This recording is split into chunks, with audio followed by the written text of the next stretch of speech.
बात हो रही है तो मैं कहना चाहती हूँ, फिर अपनी तकरीर की तरफ आती हूँ कि टिब्बा टोया एक बराबर, गड्या बोया एक बराबर, राती अखते बद्दल बरसे, रोया चोया एक बराबर, कसमें सुन के नींदर उड़ गई, सुत्ता मोया एक बराबर, ते माड़े घर नूं बूहा कादा, माड़े घर नूं बूहा कादा, खुला ढोया एक बराबर। ये वो माड़ा घर है जनाब स्पीकर, जिसके खुलने से, जिसके बंद होने से, जिसके दरवाज़ों से, जिसकी दीवारों से, जिसमें बैठे हुए मेंबरान से और उनकी बातों से आज वो दौर है कि कहीं पे किसी बात पे कोई फ़र्क नहीं पड़ता।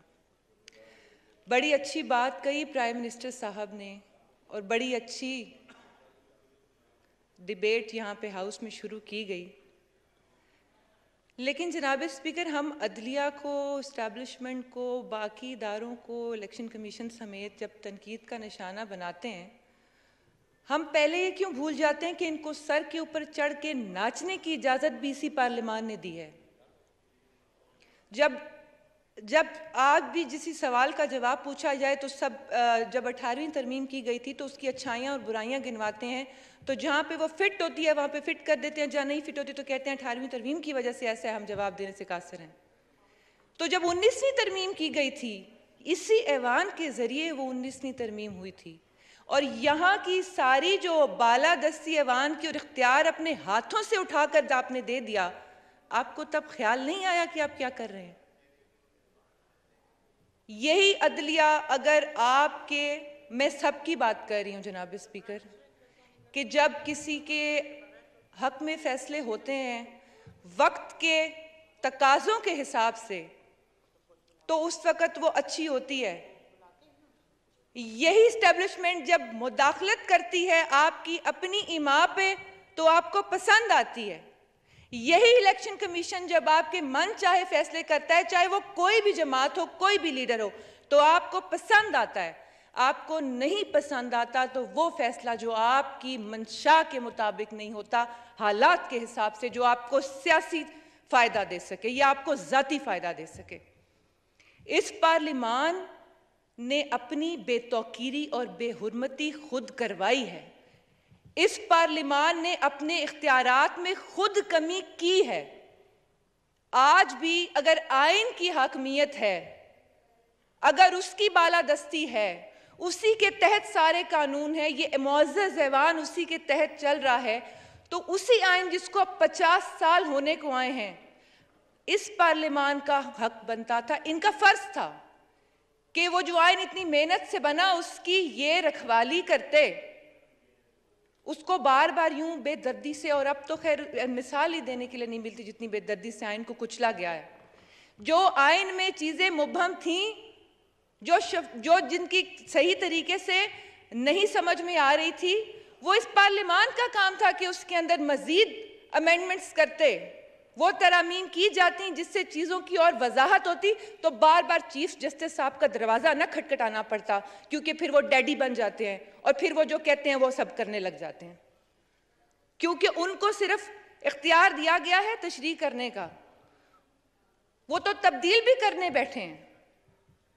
लेकिन मैं ये समझती हूँ कि मनोअन किसी भी इदारे का या बाहर की किसी चीज़ का कोई कसूर नहीं, सारे का सारा कसूर और जिम्मेदारी इस ऐवान और इसके अरकान की है, जो आज ये नौबत आई है। और मुझे खुशी है कि कुछ मेंबरान ने ये तस्लीम भी किया है कि हमने वक्त पे फैसले नहीं किए, और जब जब किए तब उस दौर की हुकूमतों के शायद अपने ज़ाती मफादात की खातिर किए गए। तो आज अगर इस तरह से फिर एक टर्म यूज़ करते हैं यहाँ पे, लाडला और लाडली, मुझे बड़ा एतराज़ है इस बात पे, क्योंकि मुल्क से ज़्यादा लाडला और अवाम से ज़्यादा लाडली कोई चीज़ नहीं होती है, और ये भूल गए एक दूसरे को लाडला लाडी कहने में। मैं जनाब स्पीकर कल यहाँ पे जो ज्वाइंट सेशन में हुआ वो आए माशाल्लाह, आतना तो सिर नाल वैंदियां उन्हांदियां भी कोई नहीं गई, वो जिस तरह हल्लड़बाजी उन्होंने की है और जिस तरह रोना रोए हैं उनके लीडर ऑफ अपोजिशन ने यहाँ पे खड़े होके, जो वो बातें कर रहे थे कि ये हो गया वो हो गया, ख़वातीन के बारे में बड़ी उन्होंने बात की। एक ही खातून है, बुशरा बीबी, कोई और खातून नहीं है। वो 3 मुलाजमों के साथ घर अकेली थी, एक तो अकेली थी, वो भी 3 मुलाजिम भी थे। ये समझ नहीं आई मुझे। 3 मुलाजमों के साथ घर अकेली थी बेचारी बुशरा बीबी। तो बेचारी वजिया की बेटी भी घर अकेली थी, जो शादीशुदा भी नहीं है। बेचारी नुसरत पठान भी थी। हम तो अल्लाह माफ करे, हम क्यों अपने आप को बेचारा भी कहें। मैं भी हूं जिनके घरों के रात को 2-2 बजे दरवाजे तोड़े गए। मरियम के साथ क्या किया, उसके बाद कराची मस्जिद नबी में आपके लोगों ने, मतलब में हमारे पास तो इतनी मिसालें हैं खवातीन के बारे में देने की। मरियम नवाज के बारे में आप खड़े होकर तकरीर में लीडर साहब क्या फरमा रहे हैं, मानी खेज जुमले कस रहे हैं उनके हस्बैंड का नाम लेके, और बुशरा बीबी ऊपर से उतरी हुई है। आपको ख्याल आ रहा है कि पुलिस ने ये कर दिया वो कर दिया, यहां तो आपके अपने एमएनएस ने किया, लॉजेस में आके दरवाजे तोड़े गए, जहां जहां हमारे घर थे उनके दरवाजे तोड़े गए। आपने अपने वर्करों को उकसाया और उनको कहा इनको, और बच्चों की बात करते हैं, कहते हैं कि तुम लोगों के बच्चों से कोई शादियां नहीं करेगा। शादियां तो हुई हैं अल्हम्दुलिल्लाह, हमारे 4-5 एमएनएस के बच्चों की बड़ी धूमधाम से हुई हैं। ये इस लेवल पे आके बात करते हैं, ये किस मुंह से बात करते हैं। फिर कहते हैं धरती माँ होती है, विरासत माँ के जैसी होती है। पूरा जुमला नहीं करते, बाप के जैसा बाजवा होता है, वो भूल जाते हैं। उस वक्त कहते, मैंने नहीं कहा, ये वो कहते हैं कि बाजवा साहब कौम के बाप हैं, वालिद हैं, और उन्हीं बाजवा साहब वालिद साहब के साथ इन्होंने वो सलूक किया, उससे भी बुरा, जो रिटायरमेंट के बाद नाफरमान औलाद भी बाप के साथ नहीं करती। और ये वो नाफरमान नाहलफ औलाद निकली जो कहती है कि जनरल बाजवा ने अपने हलफ से गद्दारी की। वो भूल गए कि वो जब 2013 में बंदे इकट्ठे कर रहे थे, बिलखुसूस 2018 के इलेक्शंस में जब हुआ सारा कुछ, वो हलफ से गद्दारी नहीं थी। वही आपको सबसे अच्छे आर्मी चीफ लगते थे, उन बेचारों ने क्या कसूर आपके साथ कर दिया नेकी करके। फिर उसके बाद आपने उनको एक्सटेंशन दी, फिर आपने उनको कौम का बाप बनाया। आपको नहीं 4.5 साल में नजर आया कि वो अपने हलफ से गद्दारी कर रहे हैं, क्योंकि वो आपको सपोर्ट कर रहे थे, आपकी हाँ में हाँ मिला रहे थे, आपके लिए सारी जिस तरह आपने फरमाया है, आप ये सब कुछ उन्होंने फरमाया, मेरा एक लफ्ज भी नहीं है इसमें, मैं सिर्फ दोहरा रही हूं। तो वो सब मीठा मीठा हप हप और कड़वा कड़वा थू थू, और अब जिस तरह आपने फौज को बदनाम कर दिया, उनके साथ भी वैसे ठीक ही हुआ, क्योंकि जिस बेदर्दी से इस मुल्क के साथ खेला जा रहा है जनाब स्पीकर, और ये आप जरा अंदाजा लगा लें इस ऐवान की हसासियत का, इनकी संजीदगी का, कि पूरा ऐवान खाली पड़ा है और बड़े इंपॉर्टेंट बातें हो रही हैं यहाँ पे।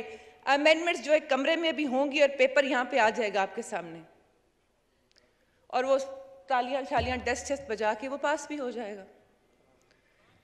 मसला ये है स्पीकर साहब कि लोटों की बात इन्होंने की है, हम अभी भी सुनते हैं। ये आज भी एक मुअज़्ज़ज़ मेंबर फरमा रहे थे, कल भी लोटे लोटे लोटे लोटो की आवाज आ रही थी। मैंने इनसे पूछना है कि परवेज इलाही को हार पहनाते वक्त कहा था कि वेलकम लोटा साहब आप आ रहे हैं। शेख वकास को इसी तरह अभी पिछले दिनों जो ज्वाइन किया उसको भी कहा बहुत बड़े लोटे, खुश आमदेद। जमशेद दस्ती भी फिर वो कितना बड़ा लोटा होगा। ये जो पीटीआई में आ रहे हैं ड्राई क्लीनिंग मशीन से निकल के, ये वो भट्टी है जिसमें वो प्लास्टिक पिघल जाता है, लोटे की शेप तब्दील हो जाती है और वो गुलदान बन के बाहर निकल आता है, उसके अंदर फूल भी लगे होते हैं। नहीं, वो लोटे की शक्ल चेंज हो जाती है, वो रिसाइकल होते हैं, वो गुलदान बनते हैं, उसमें से फूल निकल रहे होते हैं। और वो इनकी जमात में सारे फूल आ जाते हैं, ये गुलदस्ता बन जाता है। और ये जो गुलदस्ता है, वो जो लीडर साहब हैं, जो माशाल्लाह, मैं इस वक्त खड़े होके मैं पूरी पाकिस्तान तहरीके इंसाफ को चैलेंज करती हूं कि वो अपने लीडर की कही हुई एक बात सच साबित कर दें, सिर्फ एक, लंबी चौड़ी नहीं, सिर्फ एक बात जनाब स्पीकर वो साबित कर दें। और दूसरी बात ये है कि ये कहते हैं ना, आज भी फरमा रहे थे कि खान साहब ने ये किया, आपने, इधर से भी यही होता है, आपने यूं कर दिया, मसला यही है ना कि आपने यूं किया और आपने यूं किया। मैं कहती हूं खान साहब की सारी बातें ठीक, मिसाल के तौर पे वो जो कहते हैं, इल्जाम लगाते हैं लोगों पे, बाकी लोगों पे, एक मिनट के लिए मान लें कि वो दुरुस्त, लेकिन आपने जो किया वो भी साथ माने। तो फिर आप ये बताएं कि आप में और बाकियों में फर्क क्या रह गया? आप फिर हुसैनियत के झंडे पकड़ के क्यों चल रहे हैं? आप दीन को बीच में क्यों लेके आ जाते हैं? दीन इतनी कमजोर चीज नहीं होती कि उसको खतरा हो किसी से।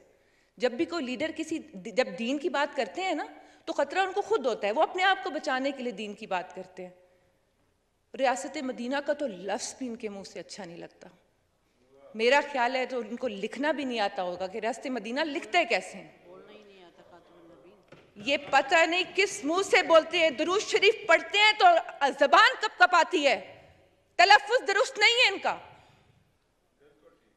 मैं मजीद ज़ातियात में नहीं जाना चाहती, लेकिन एक लीडर है ना, तो लीडर पब्लिक प्रॉपर्टी होता है।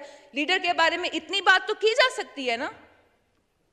जब लीडर खुद खड़े होकर जलसों में लोगों की माँ बहनों की बात करता है, उसके बारे में बात नहीं की जा सकती? ये किस किस्म का लीडर है जो सुबह को बात और करता है, शाम को बात और करता है? मैं फिर कह रही हूं कि सारी बातें ठीक, आपने क्या किया, तो फिर आपको और इसमें फर्क आप में क्या रह गया? आप बात आज कर रहे हैं जिस तरह से अदलिया की बात करते हैं, जो अल्फाज इस्तेमाल करते हैं, मैं तो बाकी बातें तो छोड़ देना, भी जलसों में खड़े होकर जो जुबान इस्तेमाल कर रहे हैं, जो वो लफ्ज़ इस्तेमाल करें, मैं यहाँ नहीं बोल सकती कि मुझे पता है आपने एक्सपंज कर देना, मैं नहीं बोलूँगी, लेकिन आपको पता है कि मैं क्या बोल रही हूँ। वो जिस तरह बात करे, फिर उकसाते हैं लोगों को, उकसाते हैं, और फिर उकसाने के बाद फिर मासूम बन जाते हैं। फिर कहते हैं मैं अल्लाह के अलावा किसी से नहीं डरता, काला कपड़ा पहन के जाऊंगा अदालत में क्योंकि डरता हूं। मैं अल्लाह के अलावा किसी से नहीं डरता, मैंने जान अल्लाह को देनी है, सबूत भी अल्लाह को ही देने हैं। लोग हर मोड़ पे रुक रुक के संभलते क्यों हैं?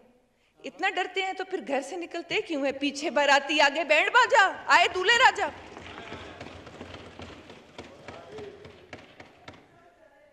ये हर बात, हर बयानिया, हर इल्जाम, सब कुछ गलत। मैंने अभी लोटों की बात की डिप्टी स्पीकर साहब, तो वही तो बात है ना कि वो उधर गुलदान बन जाते, इधर वो तो वेलकम करने का जैसे मैंने बताया है। तो हर चीज के बारे में मैं क्या उस शख्स के लिए ये कह सकती हूँ कि ये जनाब शेख का फलसफा है अजीब सारे जहान से, जो वहां पियो तो हलाल है, जो यहां पियो तो हराम है।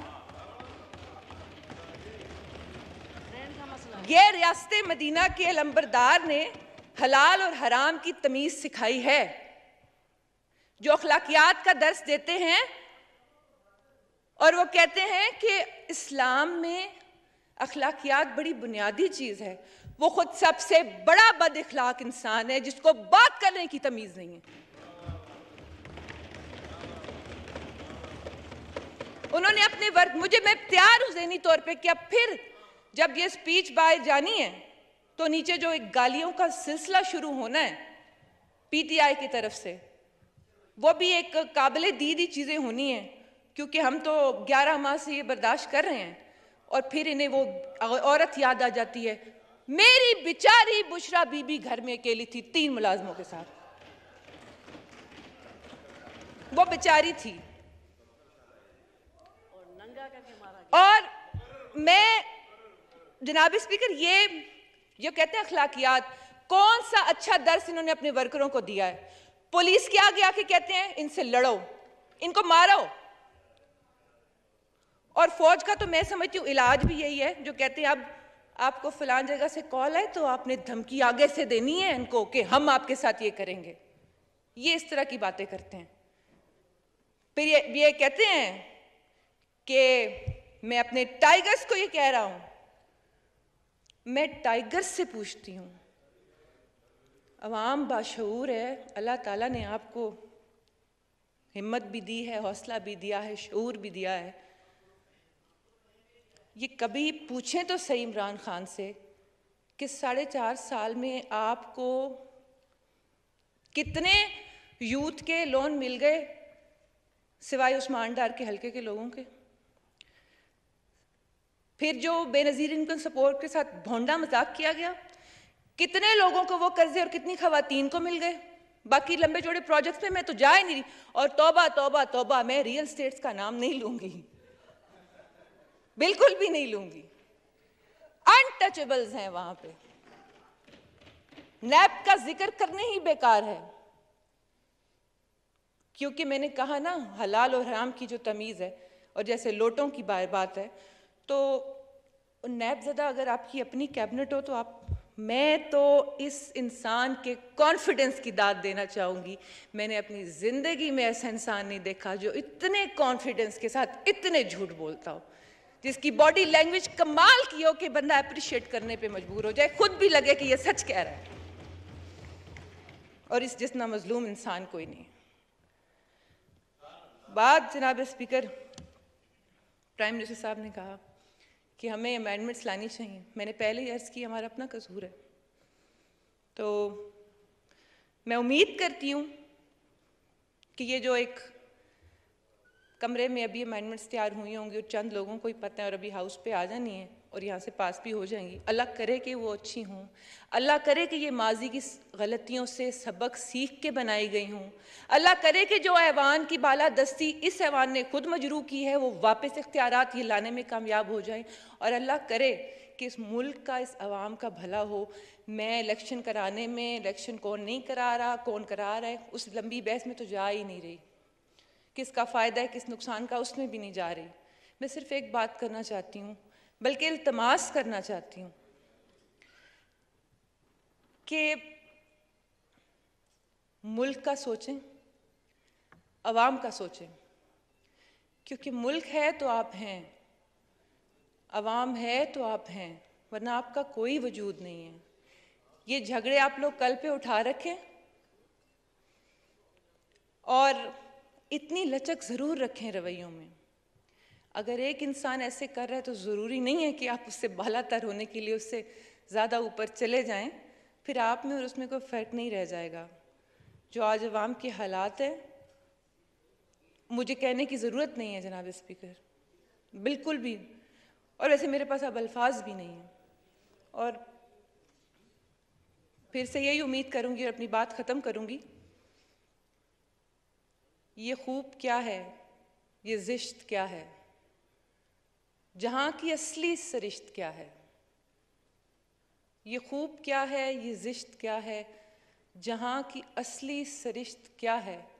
बड़ा मज़ा हो तमाम चेहरे अगर कोई बेनकाब कर दे, और वो कोई नहीं मिल रहा हमें। वो जो कोई है ना इन्वर्टेड कॉमास में, वो नहीं मिल रहा। बहुत शुक्रिया।